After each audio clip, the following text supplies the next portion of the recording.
Russia সীমান্তত এবাৰ বাংলাদেশৰ সেনা কেনেকৈ আহিলে এই প্ৰসংগটো কিয় আহিলে এই প্ৰসংগটো বাংলাদেশ নিজৰে এতিয়া অৱস্থা শোচনীয় হে বাংলাদেশৰে সেনাবাহিনী গৈ পাবগৈ ইউক্ৰেইন ৰাছিয়া সীমান্তত অলপ আচৰিত হৈছে চাগে তাৰেই বহলাই বৰ্ণনা আমি আগবঢ়াম নমস্কাৰ স্বাগতম নিউজ 18 অসম নৰ্থ হিষ্টৰিয়া হৈছে পোনপটীয়া সম্প্ৰচাৰ ষ্টুডিঅ'ত মই প্ৰাঞ্জল যেটো আমি জানো বিগত মাহত আলাস্কাত ভ্লাদিমিৰ পুটিনৰ সৈতে আমেৰিকাৰ ৰাষ্ট্ৰপতি ডোনাল্ড ট্ৰাম্পৰ আলোচনা হৈছিল তেতিয়াই ডোনাল্ড ট্ৰাম্পে খুব লম্ফ কৰি কৈছিল যে আগষ্টৰ শেষৰ ফালে ৰাছিয়া ইউক্ৰেইন আৰু আমেৰিকা এই তিনিখন দেশ বৈঠকত বহিব আৰু ৰাছিয়া ইউক্ৰেইনৰ যুদ্ধ সমাপ্ত হ'ব কিন্তু এনেও আমি সকলোৱে জানো যে ডোনাল্ড ট্ৰাম্পৰ কথাৰ কোনো মূল্য নাই প্ৰতিটো কথাই ভুল প্ৰমাণিত হয় বা তেওঁৰ স্থিতিৰ বিপৰীতে যোৱা আমি দেখিবলৈ পাওঁ এইবাৰো হেতু ব্যতিক্ৰম নহল এই কথাটো ভুল প্ৰমাণিত হ'ল তেওঁৰ সম্ভাৱনাটো আৰু আজি সেপ্টেম্বৰৰ 9 তাৰিখ পালেহি আজিলৈকে কোনো শান্তি আলোচনা হোৱা নাই কোনো শান্তি চুক্তি হোৱা নাই মানে কেতিয়া হ'ব হেতু কোনেও নাজানে ডোনাল্ড ট্ৰাম্পে মাত্ৰ লম্ফজম্ফ কৰিহে আছে কিন্তু তাৰ বিপৰীতে এবাৰ যদি ৰাছিয়াই কৈছে যে ইউক্ৰেইনক আমি আমন্ত্ৰণ জনাইছো কিন্তু আমাৰ চৰ্ত আছে এবাৰ ইউক্ৰেইনে কৈছে যে চৰ্ত দিলে নহব আমি আমাৰ মতে আলোচনা প্ৰক্ৰিয়া আগবঢ়াই নিম যাৰ বাবে এই সমগ্ৰ প্ৰক্ৰিয়াত দুদুল্যমানতাই বিৰাজ কৰিছে আলোচনা হোৱা নাই আলোচনা হ'ব কেতিয়া হেতু নবুজা খাথৰ কিন্তু যদি আলোচনা হয় যদি শান্তি চুক্তি হয় তেতিয়াহে বাংলাদেশৰ সেনাবাহিনীক আমেৰিকাই ৰাছিয়া আৰু ইউক্ৰেইন সীমান্তত প্ৰেৰণ কৰিম বুলি কৈছে কাৰণ ইয়াত বহুকেইটা কথা আছে কেৱল বাংলাদেশ নহয় সৌদি আৰবৰ প্ৰসংগও আহিব কিয় প্ৰেৰণ কৰাৰ কথা কোৱা হৈছে কাৰণ যদি শান্তি চুক্তি হয় ৰাছিয়া আৰু ইউক্ৰেইনৰ মাজত তেনেহলে সেই শান্তি চুক্তিৰ যথেষ্ট তাৎপৰ্য থাকিব ইমান বছৰীয়া যুদ্ধ 2-3 বছৰীয়া যুদ্ধৰ পাছত যেটো শান্তি চুক্তি হ'ব আৰু ৰাছিয়াই চৰ্ত ইতিমধ্যে বান্ধি দিছে যে নাটো দেশৰ তাত কোনো ধৰণৰ প্ৰৱেশ আমি সহ্য নকৰিম নাটো দেশৰ কোনো ধৰণৰ হস্তক্ষেপ আমি সহ্য নকৰিম ৰাছিয়াই সেই সতৰ্কবাণী দিছে মানে কিবা কাৰণত নাটোৰ বাহিৰৰ দেশক বাফাৰ জোনত ৰাখি শান্তি ৰক্ষক হিচাপে হয়তো নাটোৰ দেশবোৰে বা পশ্চিমীয়া দেশে ৰাছিয়াৰ সেই চৰ্তটো পূৰণ কৰিব বিচাৰিছে যাৰ বাবে আমেৰিকা যুক্তৰাষ্ট্ৰই বাংলাদেশ আৰু সৌদি আৰবৰ সেনাবাহিনীক এই বাফাৰ জোনটোত নিয়োগ কৰাৰ কথা ভাবিছে এই ক্ষেত্ৰত হয়ভৰ দিব বুলি আশাবাদী আমেৰিকা আৰু আন কেইখনমান দেশ মানে ভ্লাদিমিৰ পুটিনে হয়ভৰ দিব বুলি তেওঁলোক আশাবাদী কাৰণ তাত নাটোৰ অনুপ্ৰৱেশ বা নাটোৰ হস্তক্ষেপ নাথাকিব যেটো শান্তি চুক্তি যদি স্বাক্ষৰ হয় দুই দেশৰ মাজত সেই শান্তি চুক্তি স্বাক্ষৰ হোৱাৰ পাছত পুনৰ যাতে ৰাছিয়াই ইউক্ৰেইনৰ ওপৰত আক্ৰমণ নকৰে বা ইউক্ৰেইনৰ সেনাবাহিনীয়ে যাতে ৰাছিয়াত প্ৰৱেশ কৰিবলৈ চেষ্টা নকৰে তাৰ বাবে সেই বাফাৰ জোনৰ ব্যৱস্থা কৰা হ'ব আৰু সেই বাফাৰ জোনতেই শান্তি ৰক্ষক হিচাপে এই দুয়োখন দেশৰ সেনাবাহিনীক নিয়োগ কৰা হ'ব তাত ৰাছিয়াৰ সেনাবাহিনীও নাথাকে ইউক্ৰেইনৰ সেনাবাহিনীও নাথাকে তাত কেৱল থাকিব নাটোৰ বাহিৰৰ দুখন দেশৰ সেনাবাহিনী ইয়াত ভাৰতো অহা নাই হয়তো ভাৰতকো প্ৰস্তাৱ হিচাপে আগবঢ়াব পাৰিলেহেঁতেন যে ভাৰতৰ সেনাবাহিনী তাত প্ৰেৰণ কৰাৰ কথা কিন্তু ভাৰতৰ ৰাছিয়াৰ সৈতে যেটো সম্পৰ্ক ভাল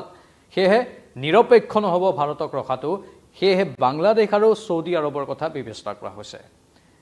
বাকি বাংলাদেশৰ সেনাবাহিনীৰ শক্তি বা সৌদি আৰবৰ সেনাবাহিনীৰ শক্তিৰ কথা আমি ইয়াত ক'বলৈ নাযাওঁ কাৰণ তেওঁলোকে কেৱল মাত্ৰ তাত শান্তি ৰক্ষক হিচাপেহে থাকিব আৰু কোনো অন্য দেশৰ যাতে সেনাবাহিনী তাত প্ৰৱেশ কৰিব নোৱাৰে হেতুহে তেওঁলোকে চোৱাচিতা কৰিব ৰিপৰ্টটোত এই কথা সদৰি কৰা হৈছে আমাৰ হাতত যেটো ৰিপৰ্ট আহিছে অৱশ্যে সেই ৰিপৰ্টটোত যদিও কথাখিনি কোৱা হৈছে ৰয়টাৰ্ছ এজেন্সিয়ে সেই ৰিপৰ্টটোৰ কোনো স্পষ্ট তথ্য উল্লেখ কৰা নাই কেৱল মাত্ৰ NBC নিউজ ৰিপৰ্টতহে এই কথাটো প্ৰকাশ পাইছে তাৰ বিপৰীতে ৰয়টাৰ্ছে এই কথাটো এই মুহূৰ্তত কনফাৰ্ম কৰা নাই কিন্তু NBC নিউজ ৰিপৰ্টে এইখিনি কথা সদৰি কৰি কৈছে যে এনে ধৰণৰ এটা তথ্য সন্মুখলৈ আহিছে যে আমেৰিকা যুক্তৰাষ্ট্ৰই বাংলাদেশৰ সেনাবাহিনীক এই বাফাৰ জোনটোত নিয়োগ কৰি শান্তি ৰক্ষাৰ বাবে চেষ্টা কৰিব কিন্তু আলোচনা প্ৰকৃততে হ'বনে শান্তি আলোচনা হ'বগৈ জানো তাক লৈ প্ৰশ্ন এতিয়া উত্থাপন হৈ আছে শান্তি আলোচনা ত্বৰান্বিত হোক শান্তি আলোচনা ক্ষিপ্ৰগতিত আগবঢ়াওক এই দুয়োখন দেশৰ মাজত শান্তি শৃংখলা অটুট থাকক সেইটোৱে কামনা কৰা হৈছে ভ্লাদিমিৰ পুটিনে এছচিঅ সন্মিলন চীনত যেতিয়া অনুষ্ঠিত হৈছিল বেইজিঙত তেতিয়া এছচিঅ সন্মিলনত এটা কথা কৈছিল যে আমি আমাৰ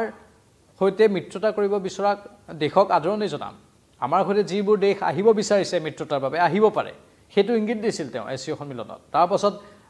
ৰাছিয়াত উপস্থিত হৈ তেওঁ কৈছিল যে মস্কোলৈ আহিব লাগিব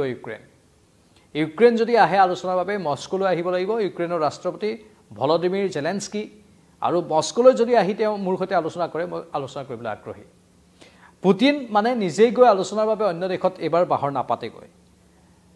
সেই কথা তেওঁ স্পষ্ট ৰূপত কৈছে এবাৰ তেওঁ আলোচনা কৰিলে ডোনাল্ড ট্ৰাম্পৰ সৈতে যি আলোচনা বৰ এটা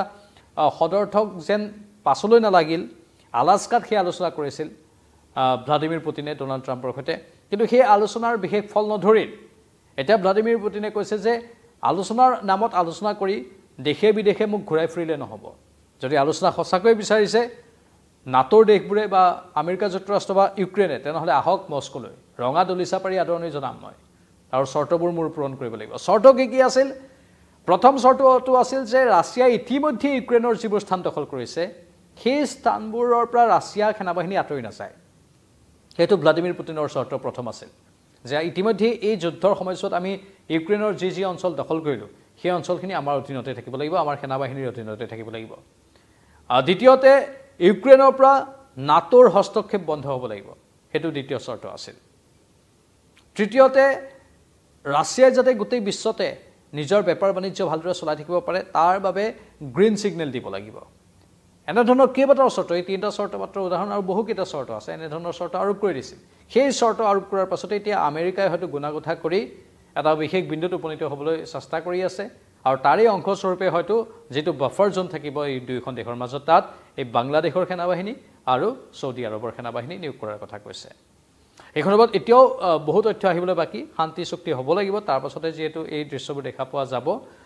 আমি এই বিষয়টোৰ ওপৰত লক্ষ্য ৰাখিম আৰু প্ৰতিটো খবৰ আপোনালোকক জনাই থাকিম আপোনালোকৰ যদি মতামত আছে কমেন্ট বক্সত কমেন্ট কৰি জনাব পাৰে আকৌ আহিম লাইভত চাই থাকক নিউজ 18 অসম নৰ্থ ইষ্ট নমস্কাৰ